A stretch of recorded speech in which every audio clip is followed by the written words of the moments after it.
And we're back. Stripe Show podcast on a Friday. I know you probably thought I forgot about you this week. Usually we do instruction on a Thursday, but it's been just an absolute crazy week. Phil Mickelson well, we're not going to get into that because all of this discussion is about the Saudi League. We've been talking about it throughout the week. Kramer Hickok. We went viral this week, which was very exciting. We appreciate everyone's support on that. Froggy doing a great job on Froggy Wednesdays. It was great to catch up with Tom Hoagie. We're not talking about the Saudi League anymore this week. We're talking straightforward instruction. That's what we do on a Thursday. We've bumped it to Friday. And one of the top teachers in the game joins me from LA. He's heading to Riviera. Danny Dahlquist, how you doing, buddy? Doing great. How are you? I'm good. Yeah, I'm good. It's been a good week. Lots going on in professional golf. Lots going on in the game of golf. Things are moving in the right direction. You know, when you just look at the game itself, I guess the silver lining in so many ways has been the game, people coming back to the game. You're a teacher, you're on the lesson tee. Business is pretty good, isn't it? Yeah. It's gangbusters. I think across the country and worldwide, it's been phenomenal. People are definitely taking a different lease on life and looking at things in a better perspective and, improve habits, improve their lifestyle, improve family, and enjoy the game. So it's refreshing. Yeah, that's what's fun for us too, right? Like we can make an impact as a teacher. I don't teach as much as I used to, about 3.5 days a week now. So I don't see as many clients, but I see a lot, through the online portal and things like that. Obviously communicate through the podcast. And what's cool about our industry and what we do is when people come to us and we can give them good info, we can put it in the right order, and they start seeing just a little bit of improvement, it motivates them to go out and work and play. So when you talk about growing the game and having an impact, it's cool what we do. It's an honor to be able to help people play better because we know that just means bigger numbers for the sport. Yes. Yeah. Well said. Let's talk about one of your players. You're going out to see Beau Hossler today, a guy that you've worked with. You're not far from Riviera there.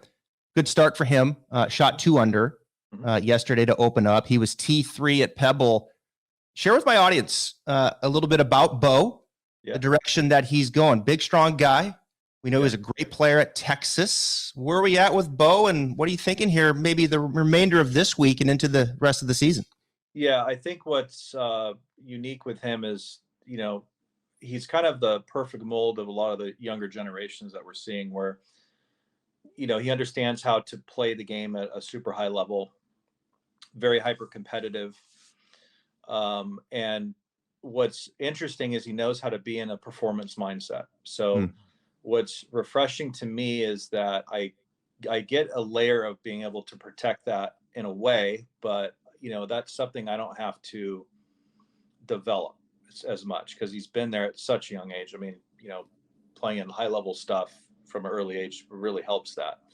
So his level of confidence in what he does is already there. So on my end, it's only been somewhat technical. I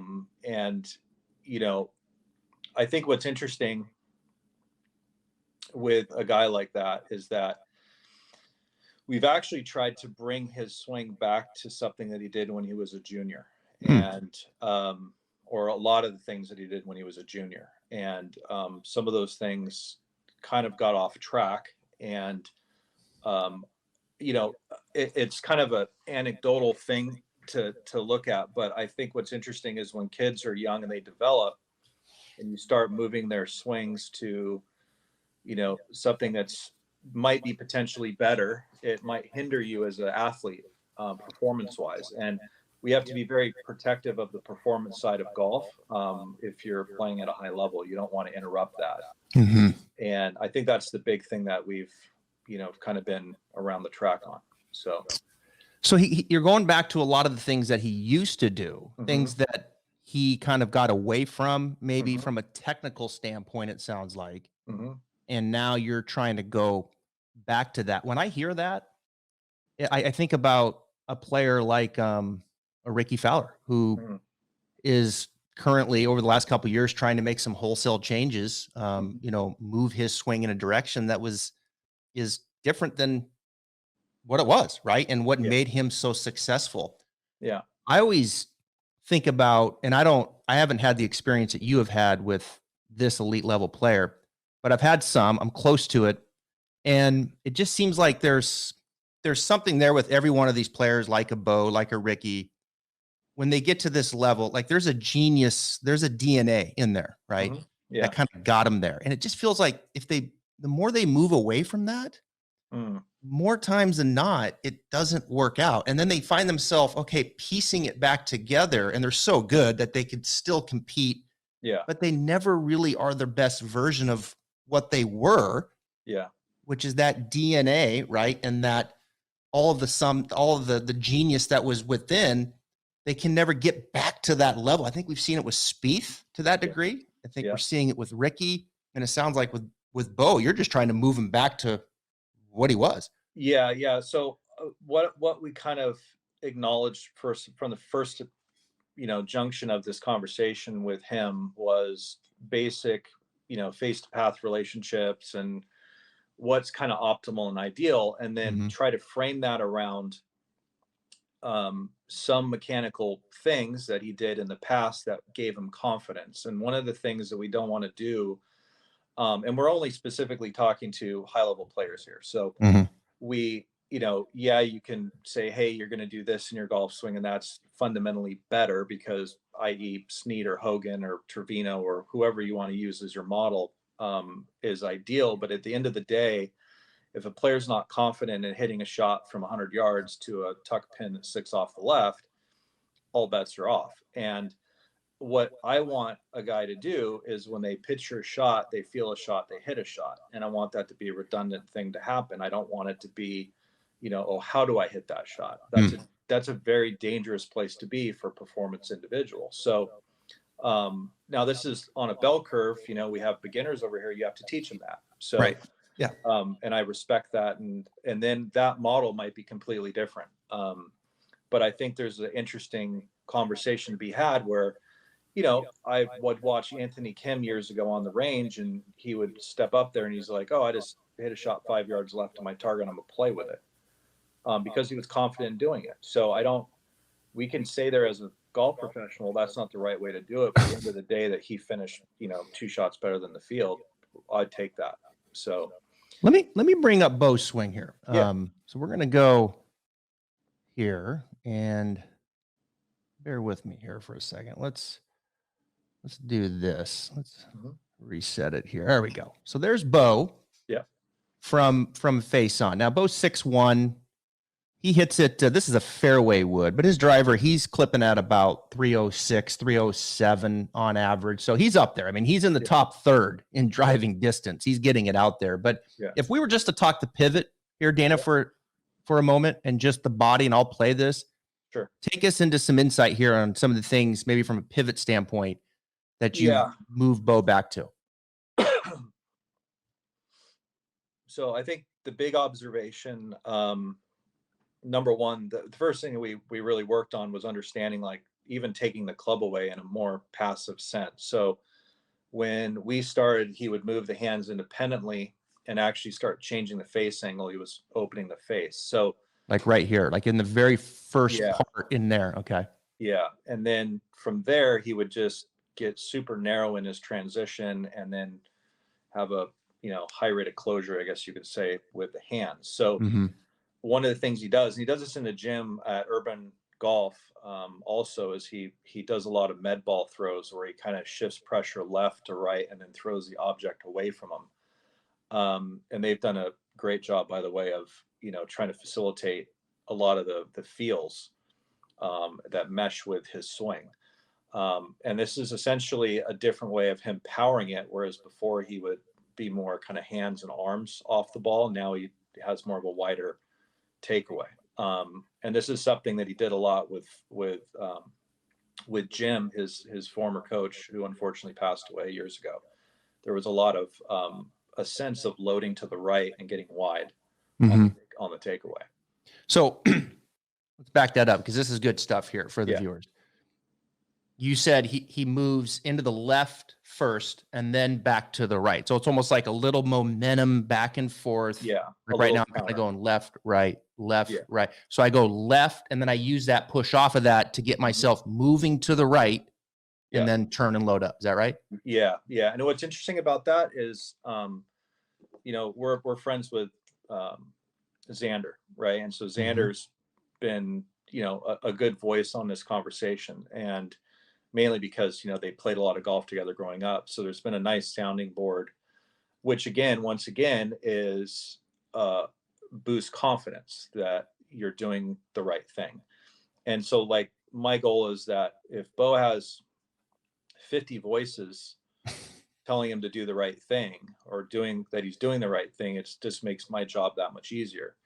So and it goes to the point of, like, you are who you associate yourself with. So if Rory McIlroy and Xander Schauffele are feeling the same thing off the ball that he's currently been working on for the past year, you know, it's a good thing. And what the outcome, which is kind of interesting, because that is that his ball speed's increased quite a bit. I mean, he was up at 178 to 180 Wow. last week in Arizona. So and which is great. So the driver in the past and the short irons have been kind of the struggle. So now you know, the drivers he's pretty confident with, which is nice. So there's an earlier weight shift into the trail side, right? And that kind of gets going through this momentum that's created left to right, gets it started. When you look at that, is that when you look at that position at the top, are you, if he sent you a video and it looked like that, is that enough for you into the right side? Yeah. Okay. And that was hammered. This one here, okay. Yeah, Yeah, you provided me with this video, so yeah, that was smoke. That was a 3-wood that he just annihilated. Yeah, so I think that's really good, because he's loaded his trail side, and there's a nice aggressive push back to the left, and it's pretty wide. So and when you say wide, real quick, just for the viewer here, let's back this up. So wide meaning his hands are out away from his chest here. yeah, He's got width. If I was to draw a line from the center of his chest out to his hands, you can see his wrist hinge. The shaft's not quite 90 degrees to the lead arm. You see this with a lot of great players, guys that really pound the ball. This is a very common position right here when left arm is parallel. Yes. Yeah. Agreed. Yeah. You look at kind of the downswing from there, and let me throw this out at you, and agree or disagree. Go ahead and shoot holes through it. You're not going to hurt my feelings. Players who turn and they go back, right, and they don't load up so much. They don't get that momentum moving into the right side. In fact, let's just say they hang left. Let's say they turn and they kind of hang left. You see the belt buckle kind of almost spin a little bit towards the left foot. Yeah. Okay, now when they start down, yes, they've got more weight moving left, but I find like it becomes difficult for them to get out of the way. Like they don't have enough time. Yeah. More so to rotate and get out of the way relative to when they do move the weight more, load up more. Yeah. Now the weight, of course, goes left, and now they have more time to get out of the way. Is that something that you see? Yeah, that's an interesting topic, because, you know, if we were looking at maybe like a beginner golfer or a higher handicap golfer, you know, essentially making them more centered is a good thing. It's not a bad thing, because they're going to make better contact. But you run into a point where you have to power your system. And so I've been fortunate to hang around guys that are in the long drive community. And, you know, these guys are swinging at 150 miles per hour, and they hit it very straight. You know, you look at Bryson, he's very straight as an example. And he has a very visually centered looking pivot, but there's a lot of side to side. We call it frontal plane, which is side to side movement. Or if you want to get really technical, they call it medial lateral force. And in other sports, it's there. So like if I was playing basketball and I wanted to move to the left quick, I have to almost fake the guy out and go right to go left. I wouldn't just go left. So I can produce more force doing that. Now, this is the, interesting era that we live in, where we look at 2D video and it's kind of lying to us in a degree. And so it doesn't mean that it's wrong, but it's almost incomplete within a way. So if we start losing that side to side motion, and some people would call that like braking force, like you're actually like creating a brake, it becomes difficult for you to fire your body. And so it becomes a very manual thing. And in Beau's case, he was literally not shifting any pressure to the right, and he would get really narrow and dragging on the downswing, and his elbows would pull apart. And it was fine for like small pitch shots and little shots because you can control it, but as soon as he had speed to it, just went sideways. So what's interesting is this allowed him to create better flow in his swing on off-speed shots. So if we go to a wedge, he can have the sensation that his arms and his levers and even short irons can stay wider the whole time, and he has a better flow in his system. And to be fair, I would say, is it exactly where he wants it? I mean, no, he's a perfectionist. He'll make it even better, but we get that quote unquote shallower look of the club through transition. We get a wider away. We have better face control, and it's substantially gotten better. Has Beau always had a lot of shaft lean? Yeah. One of the things that he's very, very good at, he's good at hitting very low trajectory off-speed irons. And I remember at Chambers Bay, I think he was one of the top iron players in the field. And mainly because he loves when the wind blows, he's able to keep the ball down and get after some pins, because he wants looks. Yeah.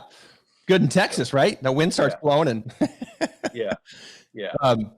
Which, and the reason I asked that with the shaft lean, it kind of fits everything you're saying, right? With this early shift to the right and wider, and like this time it takes a little more time to get things, I don't know, maybe thrown out just a little bit more, right? Yeah. It's possible to have too much shaft lean and those kinds of things, and it can be detrimental. We're talking about a better player here, but it kind of fits that mold too, I would think, just in general with what we discussed with the pivot. Look from here now real quick on the target line. You were talking about the early move here with the club face and him kind of opening it. And now, so is that toe a little bit more down, and is his lead wrist, this is something I wanted to ask you. Yeah. Is his, and because I was going back to some of his college days and whatnot, but is his lead wrist, the condition there the same, or is that something that's changed a little bit through that first move of keeping the face more, let's say, closed? Yeah, that changed a lot. He used to, when he was younger, he kind of had kind of the club outside the hands and then worked up a little bit. And the one thing that I guess would say be a differential from what he did as a younger player is he used to have a lot of like left leg kind of sagged, and he would rotate, but then his right arm would get severely behind him. And the issue he had when he did that is he could only hit draws. He couldn't hit cuts as much. And to be fair, to play on the PGA Tour, it's kind of nice once in a while, if you got a back right pin position, you want to hit off-speed iron, to kind of hit it middle of the green and let it fall to the right, or take some of that on. And when your elbow's back behind you and your face gets a little open, it's pretty hairy. Well, so you saw that video I posted on my Instagram, right? Of him he's describing that. If you haven't, you guys need to go look at that on my Instagram at Travis Fulton Golf, and go check out Dana's at Dana Dahlquist, because he posts a ton of great stuff. And there is a cool video of Beau talking about that right elbow position. Yeah, that's improving over time. It's gotten wider. It's more, I guess you'd say, pitched looking.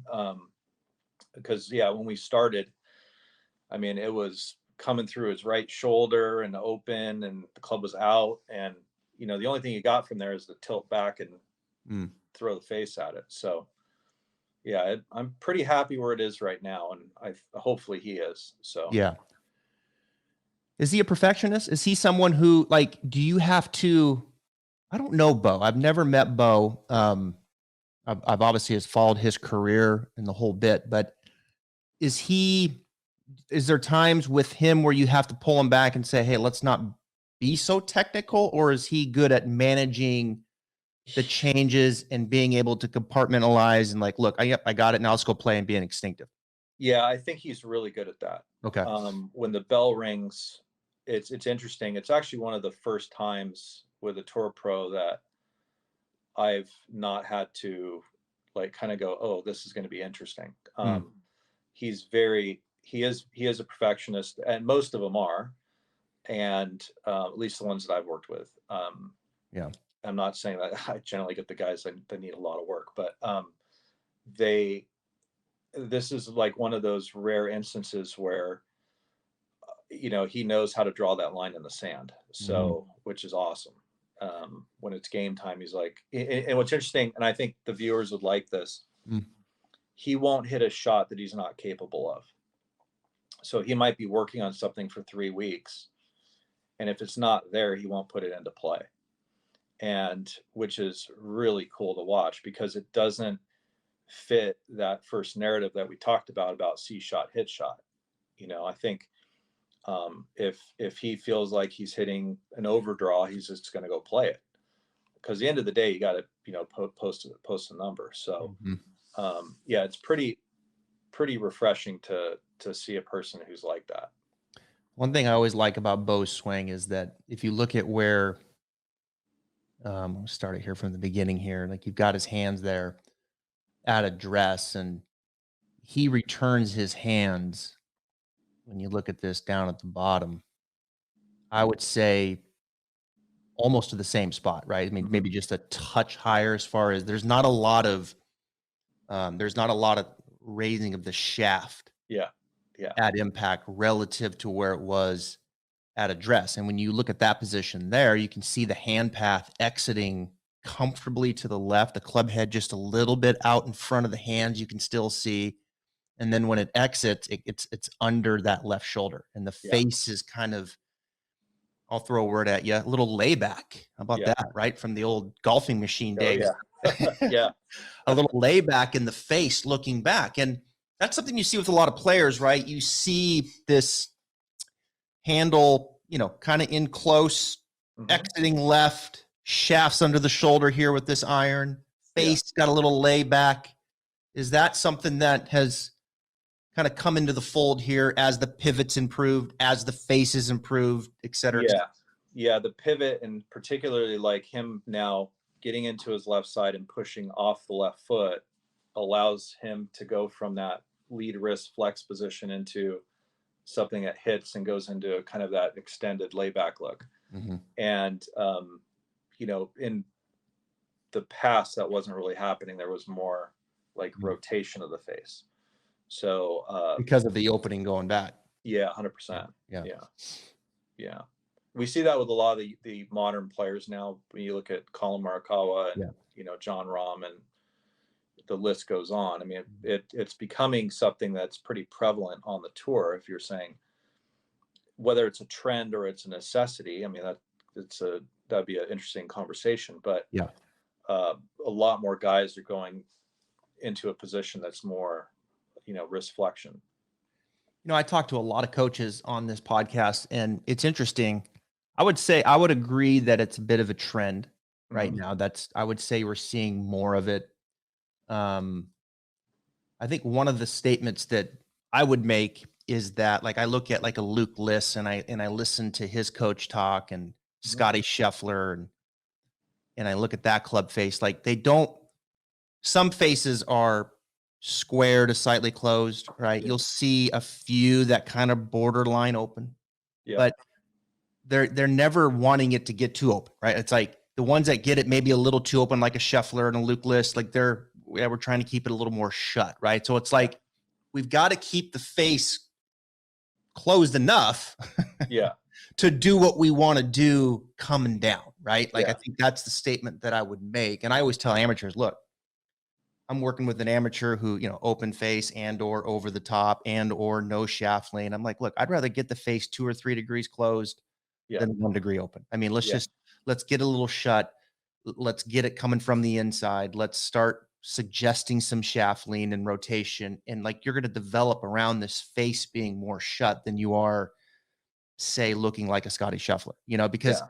I can't get that face and that lead wrist with your Correct. skill set, mid handicap, to come down on a good plane Yeah. and swivel the face with shaft lean and rotation. We'd be pounding our head against the ground trying to do that, right? Yeah. And we're looking at, I know Luke very well. And what's interesting, and you brought up shufflers, it's, these are high speed ball guys. Mm-hmm.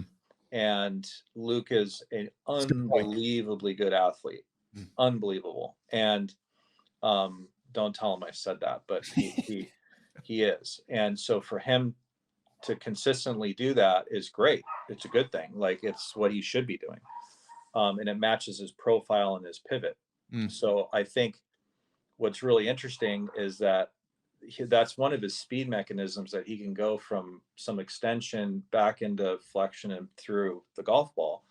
And that's much faster. Now, if we look at the longest hitters, you look at John Daly and we look at long drive guys, Mm-hmm. They're long and they do that. So they have more time and more availability to create more speed. The inherent drawback is that if we're on this bell curve and we go, okay, we're not long drive, we're not PGA Tour, and we're not even in the middle, but we're over here, we just want a pattern. Well, we can't go over here. Like that Mm-hmm. one piece is very far down, the bell curve. So I think that's something where I agree. You have, beginner golfers, amateur golfers. Yep. Generally, let's get rid of the wipe cuts and Right. strengthen that face up if possible. Let me ask you this, Mhm. because we see players, I get a lot of DMs from this. Funny, like the conversation and the narrative, and I try to speak to where the conversation is on some of this. They see people watching golf, see a lot of players rehearsing this left exit. Yeah. They see Alex Noren doing his configuration and the club's like way over here, and Matt Jones, and guys are just very seldom are you seeing a tour player going here, dropping the club behind them, taking on more right bend, and they're not rehearsing that, right? They're rehearsing more times than not the other way, left. That's more of what you're seeing. Yeah. So speak to the amateur. What has to be in place for them to consider, like, okay, maybe I need more of this left exit, like I'm looking at here with Beau? Yeah, I would say that you need to make sure that, number one, you can get your swing direction. So like the direction the club head's moving into the ball to the right first, with a face that's closed to that path. Then you can start going down the road of making your handle go around the corner. So, it's kind of like a merry-go-round. So if you have a tilted merry-go-round like this, and I'm swinging on this arc like that, I have to make sure that that club head is not outside that arc going left. I got to make sure that it's at least in or back. And if I told anybody, I'd watch Rory McIlroy before he hits the ball where that club head is. And I guarantee you it's inside his hands and below his hands. It's like insta draw every single time. And all he has to do is pivot around the corner, and that'll pull the hands around. He doesn't have to throw his hands at it. So kind of going in that space or that frame would be a smart decision. And to be fair, I actually have taken a few tour guys, and whether right or wrong, I'm wrong probably more than I'm right. But I've told them, I said, it's a detrimental thing when you get too far on the other side of it. You start getting that thing going down and across, because you're going to lower your launch capability and you're going to increase your spin capability. So we don't want to do that. It's fascinating, isn't it? I mean, the golf swing is just it's complex. There's no question about it. I mean, we've spent a lot of time with it and have a pretty good grasp on it. You much more than me with your studies and everything and your background. I don't but know it's what's funny though is that I think like when you think we talk about like these better players and these tour players, like the science is great, right? Understanding Yeah. the science and like, man, this is the way we create speed, and this is kind of an ideal movement of the pelvis and Mhm. the spine and wrist angles, et Yeah. cetera, et cetera. And then you start getting into the trenches with these guys, right? Yeah. And they all have these patterns that got them to this point. And then you're like, yeah, I get that. But the reality is I've got to protect the genius of this player, Yeah. and I've got to influence things in a way that's going to allow him to play at a higher level and be instinctive on the golf course. Yeah. And yes, the science is important, but man, it's not everything, is it? It's not.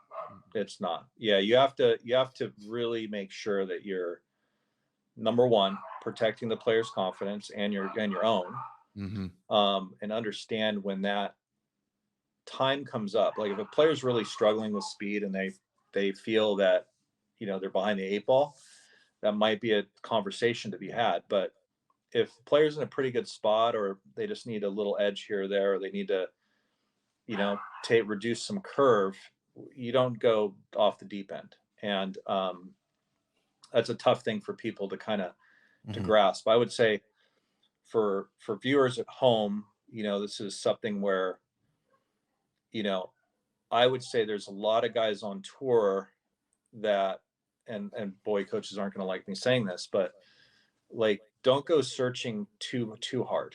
Like, Mm-hmm. kind of take a step back a little bit, and go, what do I really need to make myself 1% better? Yeah. And it could be something small. It could be ball position and your aim. I mean, it doesn't need to be, change your grip and work on your right elbow. Right. No, I So, think that's well said, right? Because it doesn't, change isn't needed yeah, always. I yeah, mean, sometimes it's just conversation, encouragement, and then sometimes it is, and it can be very incremental where it's hard to detect, right? yeah, It's hard to detect when you're looking at it on video. So yeah, let's finish with this with the amateurs here listening. yeah. Because spring's near, Mhm. and people are going to start getting motivated to play golf. We know that most don't take instruction, Yeah. but yet they want to get better. So if I had to say a statement to the people listening as you get into the spring season, the first thing that I would say to you, we'll make some overarching statements for them to think about. I'll start. Think about what your club face angle is right now. Like, what does your club face look like? Here, we'll use Beau as an example right here. Where the toe, I stopped a little late, but halfway back, the toe is slightly down, Mhm. right? The angle of the face, let's say, is matching your spine. What does your club face look at the top? Like, if you were to look at the club face up there, can you see some of your club face? You can see Yeah. with Beau, it's looking back at the camera some. Like, we can Yeah. see it. Yeah. And, that's pretty square, right? And the more of that we see, it gets a little bit closed. But if we can't see that club face and it starts to hang on the other side, it's open. Yeah.